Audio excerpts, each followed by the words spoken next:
Hey, it's Jamie Guido with Vital MX. Once again, we're out here at Ampro Yamaha's testing facility for the 2024 Yamaha intro of their flagship off-road model, the YZ450FX. And for this new model, there are a lot of changes we're going to talk about. One of the big changes is an all-new chassis. It's the exact same chassis as the YZ450F, the motocross version. This made it slimmer, the bike's more agile, just an all-around better package. They did this by, again, slimming it down, using the side panels, the same plastic as the YZ450F model, when previously it was based off the WR model. Another change that helps in this is they added a slimmer, more narrow fuel tank and a flattened seat. Again, just rider triangle comfort, trying to make the FX model as agile and as comfortable so that you can go out and ride it in all types of off-road terrain and conditions and be aggressive and comfortable at the same time. Again, as I was saying, the FX model for 24 has all the characteristics that were new for the 2023 450F model, the motocross version.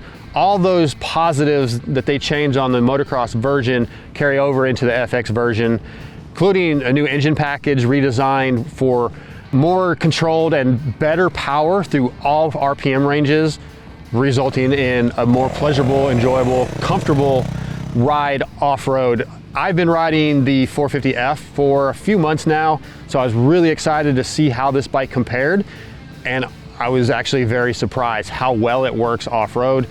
We'll get into that a little bit more here in a minute once we get through the technical changes. But again, the engine package completely redesigned for this model, and it works really, really well. To accompany the changes with the engine, the 450FX comes with a 5-speed wide ratio transmission that delivers power through all RPM ranges, which helps you when you're in the really tight enduro style courses, you know, you're in the trees and the power is still there where you need it, but then when you get out on the open track, if you get on a motocross track or there's just an open field, through the power band, through the gears, the power delivery is smooth and perfect in all conditions. Little bit more mellow than the F model, but you kind of want that when you're off-road. Again, I used it today, just couldn't believe how well. I didn't think the 450 would work very well for me in the tight course, but it did. Honestly, I fell in love with this bike while I was riding it today. The wide ratio transmission works super, super well in these conditions that we are at today. The FX model comes with KYB coil springs with valving tuned for off-road, as well as a KYB rear shock, again, tuned and with valving and settings specifically designed for off-road conditions, whether you're going up a hill with rocks, you're going through tree roots, creek beds, even out on the moto track. You know, it's not gonna absorb a massive triple or anything, but you get on a couple little doubles or some choppy braking bumps. It's nice and plush and absorbs everything comfortably. Again, I'm an average vet rider, so I didn't push the bike to its fullest potential probably, but never had really any issues. Was very comfortable climbing hills, going down hills, crossing creeks, jumping ravines, etc. It just never did anything that scared me. The KYB suspension seemed to be on point for this model and for any off-road conditions, again, that we experienced today. A new ECU has been implemented to match the new engine package to deliver power where you want it properly, so it doesn't ever get out of hand in any condition.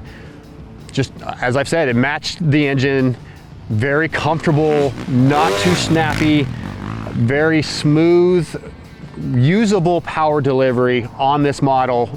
Very happy with it so far. The FX model also works with the Yamaha Power Tuning app. It's a really fantastic app.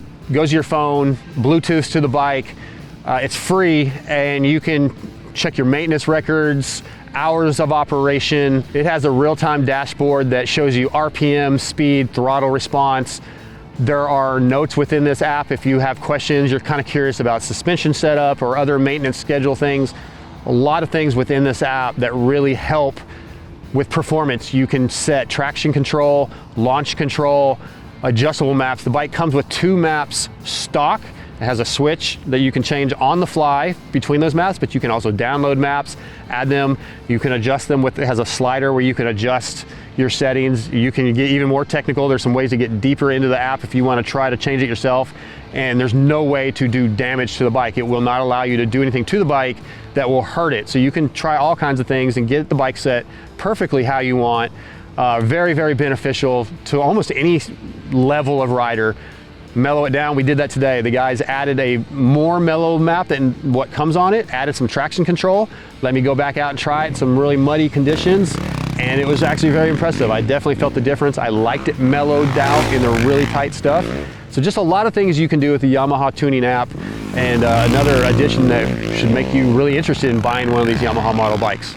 A few other changes that have been implemented on the FX model are a larger fuel tank that is 2.1 gallons as opposed to the F model, which is a 1.6 gallon fuel tank. Larger fuel capacity, longer rides in off-road. They've also added a low fuel indicator light. Once you get down to half a gallon, that light should go off. You know you need to get back to your pits, get some more fuel, so you can go have some more fun on this thing.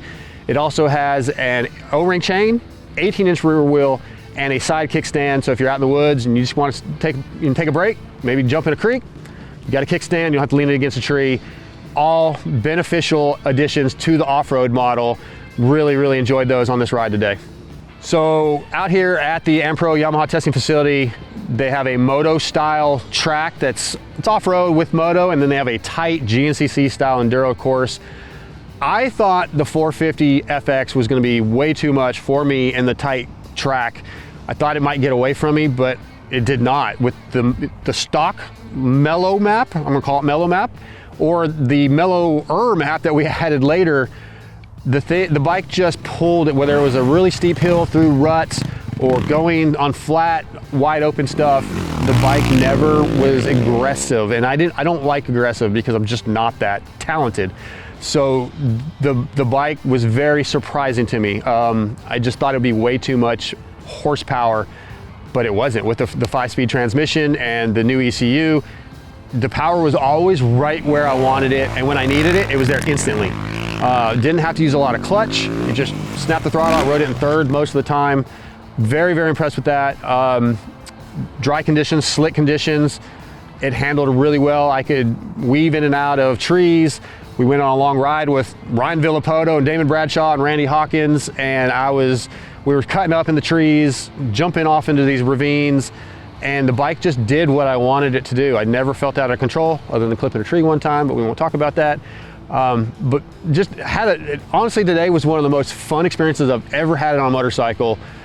And if that doesn't make you want to go buy one of these Yamaha YZ450FXs, I don't know what will. It was just an amazing bike. On the moto side, it handled well. There's a double section, a couple step ups, and the bike had all the power where I wanted it. The KYB suspension handled all the jumps, handled the bottoming. There's some big ravines that you kind of jump over or wheelie over, and the KYB suspension was really comfortable. I didn't ever get really tired or feel like my body was getting beat up. We probably put 3 hours on the motorcycle today, and it handled perfectly throughout the day. Very, very impressed with these Yamaha machines. Again, I thought the 450 might be a little too much. The way it compares to the F that I've been on has the same amount of power, but just delivered a little differently. Not quite as snappy down low, just a more linear power band throughout, and just smoother and more user-friendly than the F. But I believe if you change the mapping, you could probably make it a lot more aggressive if you wanted. This bike was very, very useful in these off-road conditions. I think if you're looking for a new machine to do some off-road riding, whether you just like to ride with your buddies, race GNCC, a local enduro, or whatever, you should really consider these Yamaha YZ450FX or even the 125X or 250X. Very, very friendly bikes, and they get the job done. The only issue I really had on the 450FX today, and I've actually kind of had the same problem with the 450F, is every once in a while my left boot would catch on the side panel. Probably a little bit of rider adjustment would fix that, but that was the only negative I had. I really can't think of another negative thing to say about these bikes. Really, really impressed, really happy with them. I think you would be too if you guys are interested in trying them out. Go to your local Yamaha dealership and try one. So that's I think that's a wrap for us at the 2024 Yamaha off-road intro. We've enjoyed testing the YZ125X, the YZ250X, and today the YZ450FX. Randy Hawkins, Ampro Yamaha testing facility has been amazing. A lot of great experiences. Probably going to do a little write-up on Vital MX about the whole experience, so stay tuned for that. Again, so much fun. These models had a blast. Thank you to Yamaha for having us out. If you like this video, please like, subscribe, let us know on social media that you're checking them out and that you're following us. Thanks for watching.